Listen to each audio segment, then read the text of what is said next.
आज के जो फितना निकल रहे हैं तो नाइबीन मौजूद हैं, तो नाइबीन से पूछ लो ये फितना क्या है, ये इसके अंदर हकीकत भी है या झूठा है। जैसे इंडिया के अंदर अभी एक फितना निकला है शकील बिन हनीफ, ठीक है ना, वो अपने आप को इमाम मेहदी कहता है और ये कहता है कि भाई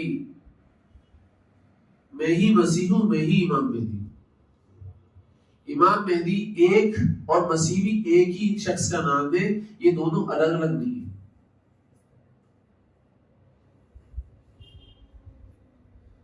क्या नाम है इसका? शकील बिन।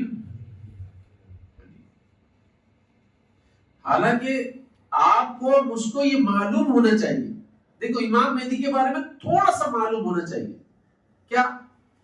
कि जब इमाम मेहदी निकलेंगे, एक तो मदीने के अंदर पैदा होंगे, मदीना शरीफ के अंदर पैदा होंगे, ठीक है ना, उनकी पैदाइश मदीना शरीफ की होगी। और जब वो ज़हूर पजीर होंगे तो उनकी उम्र 40 साल होगी। और शाम की जो 40 अब्दाल हैं, शाम के 40 अब्दाल उनको पहचानेंगे सबसे पहले। शाम के 40 अब्दाल उनके हाथ के ऊपर बैठ करेंगे।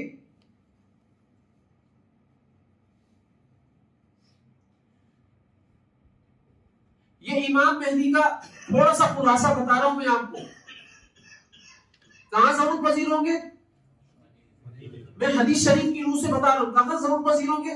मक्का में। मक्का में तो पैदा तो मदीने में होंगे ना, ज़हूर पजीर कहां होंगे?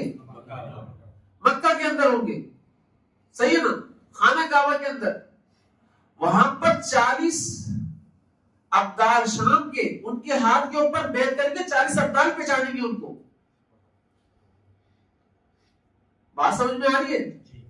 अगर यहां से, पाकिस्तान से, इंडिया से, किसी भी जगह से कोई खुद बोलता है कि मैं इमाम मेहदी हूं, एक तो इमाम मेहदी खुद आकर ऐलान नहीं करेंगे मैं इमाम मेहदी हूं, इनको पहचानेगा कौन? 40 अब्दाल पहचानेंगे, यही इमाम मेहदी होने की अलामत है। अगर कोई इससे पहले दावा कर रहा है कि मैं इमाम मेहदी हूं, चाहे किसी भी मुल्क के किसी भी खित्ते के अंदर कर रहा हो, वो क्या है? वो झूठा है, कज़्ज़ाब है। तो इमाम मेहदी आकर अपना आप बताएंगे नहीं, अपना तारुफ नहीं करवाएंगे, कौन पहचानेगा? इस बात को जहन में न रखना। पहचानेगा कौन? आम वली नहीं पहचानेगा, अब्दाल पहचानेंगे। और कहां से ताल्लुक रखते होंगे 40 अब्दाल?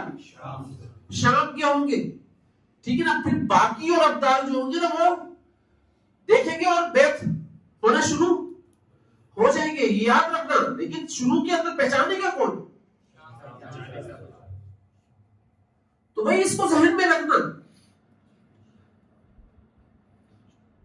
ताकि आपको पता हो, अगर कहीं से भी आप सुन रहे हो कि भाई मैं इमाम मेहदी हूं, मैं मसीह हूं, तो ना इमाम मेहदी अपना तारुफ करवा रहे होंगे इस तरीके से कि मैं इमाम मेहदी हूं, भाई इनको तो पहचाना जाएगा, ठीक है ना। इनसे तो बाकायदा जिद की जाएगी कि आप बात तो संभाल लें, अब आप बस बहुत हो गया। अब मुसलमान बड़े जिल्लत को ख्वारी और रुसवाई का शिकार हो चुके हैं, अब आ जाए, अब आप इमामत संभाल लें। 9 साल, 40 साल के बाद 49 साल तक, ये 9 साल है जिनमें ये 60 साल तक खूब मेहनत करेंगे। और 2 साल के बाद ये हजरत ईसा अलैहिस्सलाम की नियाबत, 2 साल नियाबत में होंगे हजरत ईसा अलैहिस्सलाम की।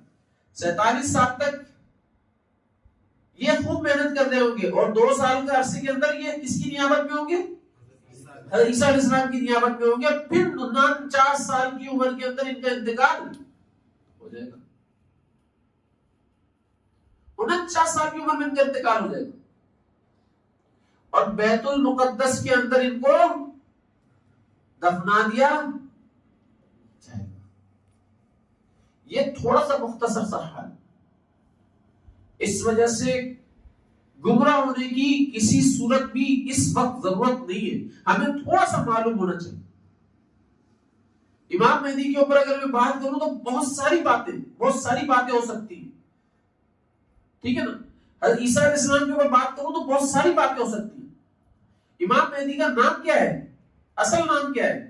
मोहम्मद बिन अब्दुल्ला, ये इमाम मेहदी का नाम है।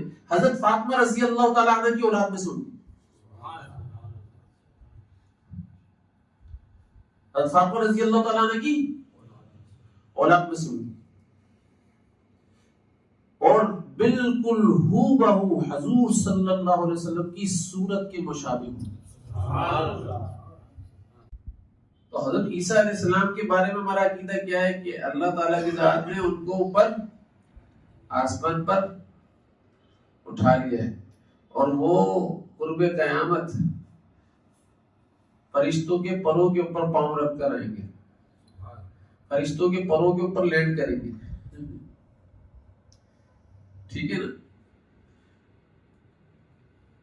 तो लिहाजा दज्जाल से उनका मुकाबला होगा, और मकाम लुत के मकाम पर दज्जाल को ये कत्ल करेंगे।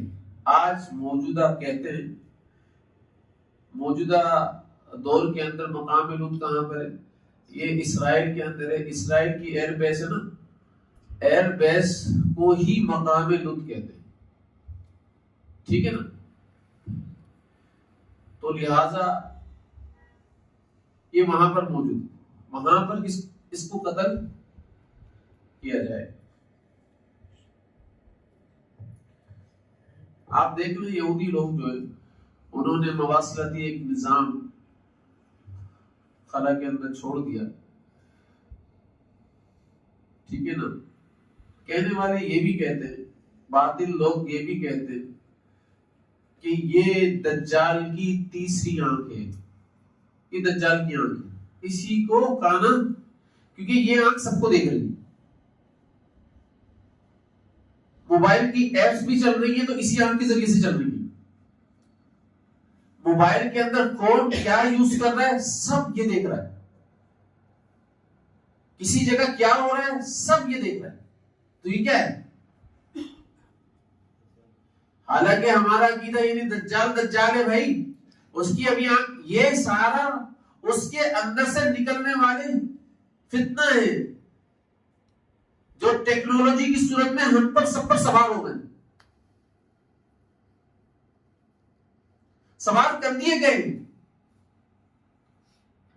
और ये जो लोग हैं ना, जो उठते हैं, जो अपने आप को इमाम मेहदी कहते हैं या मसीह कहते हैं, हजरत ईसा अलैहिस्सलाम कहते हैं अपने आप को, ये सारे फितना छोड़े हुए होते हैं इन लोगों की, ताकि मुसलमान माशरे के अंदर प्रोमोट करें, और मुसलमान माशरे के अंदर प्रोमोट करने के अंदर मुसलमान माशरे को तहस से तहस करें,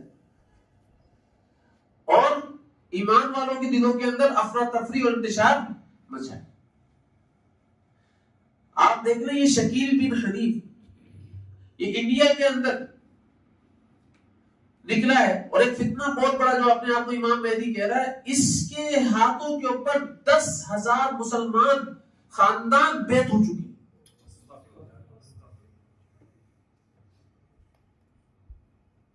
10,000 मुसलमान खानदान बैत हो चुके।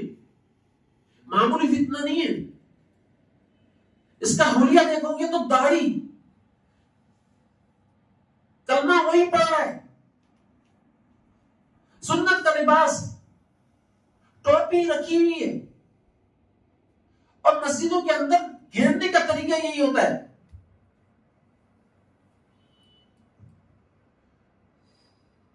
कुछ लोगों को घेर लिया जाता है, उनसे बात की जाती है, वो अगर इनके अकीदे के कायल होते हैं, कायल हो जाते हैं, हाँ भाई हमारे को तो मिंबर से उलमा हज़रात ने कभी ये बात बताई नहीं, तो भाई एक बात तो ये कहना ही बंद कर दो, हमारे को मिंबर से उलमा हज़रात ने ये बात नहीं बताई। उलमा हज़रात जो लोग होते हैं ना, उनकी इस्तिताअत के मुताबिक बात कर रहे होते हैं।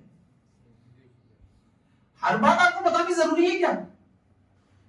इल्मी हर बात आपके अंदर लाना जरूरी है क्या? ये वाली बात कहना ही बंद कर दो, ये बातिल लोगों की बातें हैं। कि भाई हमारे को मिंबर से तो बताया ही नहीं गया, हमने मिंबर से ही बातें सुनी नहीं करो, ये वाली बातें बिल्कुल नहीं करो, अपने अंदर से निकाल कर बाहर फेंको। क्योंकि ये वाली बातें जो कर रहे हैं ना, वो शिकार ऐसे लोगों के ज्यादा हो रहे हैं। तो ये बातें जब वो करते हैं तो बोलते हैं अच्छा आपने मुझसे नहीं, अच्छा अगर आपने मजीद सुनना है, आए हमारा को फला जगह हमारा जो मुकाम है हेडक्वार्टर होकर लेकर चलते हैं, आप वहां पर रुके, खाना भी मिलेगा, रिहाइश भी मिलेगी, सारी चीजें मिलेंगी, फैसिलिटीज भी मिलेगी, आओ वहां पर रहो हमारे साथ और मामला सीखो, जानो भाई हम बहुत बड़े धोखे में चल रहे हैं, ये बोलते हैं वो लोग। तो इस वक्त बहुत जबरदस्त चैलेंजेस का सामना है, मैं हमको बता नहीं सकता हूं।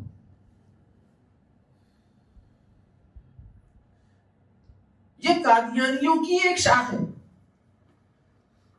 जिनको कादियानी लोग प्रमोट करते हैं, और प्रमोट करने के अंदर यूज किसको कर रहे हैं, वो मीडिया को यूज कर रहे हैं। वो इस तरीके से जो बेचारे मुसलमान लोग करने को सही तरीके से जानते हैं, वो उनको शिकार करते हैं अपना। और ऐसे लोग मैं बता रहा हूं, मासूम तरीन लोग, मासूम से मुराद क्या है कि जिनको दुनिया का कुछ पता ही नहीं है, वो लोग इसके अंदर इन्वॉल्व हुए, ऐसे फंसे हुए इसके चक्कर के अंदर।